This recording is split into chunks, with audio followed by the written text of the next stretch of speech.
You can't photocopy because the copy and ID card copy icons are no longer highlighted. There's a notification saying replace the waste toner cartridge.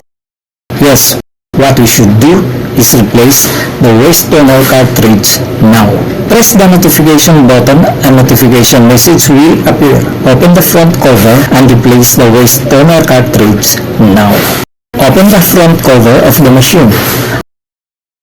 Unlock the cartridge by turning the knob left. Hold the two holder of the cartridge and pull it outward. Remove the old one, lay it down and face up to avoid spillage of toner. Put it inside into a plastic bag and packaging carton and dispose it properly.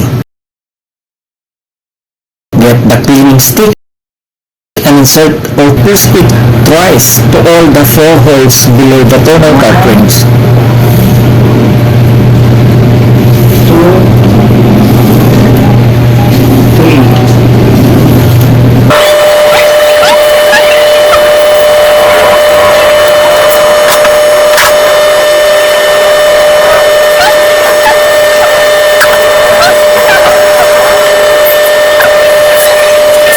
This is our brand new waste toner cartridge.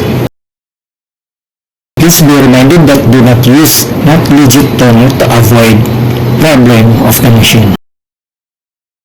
Now get the new one cartridge and carefully reinstall it.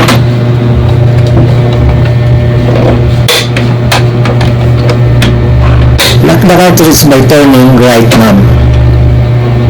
The front cover of the machine. See, the orange light alarm of the machine is gone and turned to color green. The icons for copy and ID card copy are now highlighted, indicating they are ready for copying. And now, let's make a test print.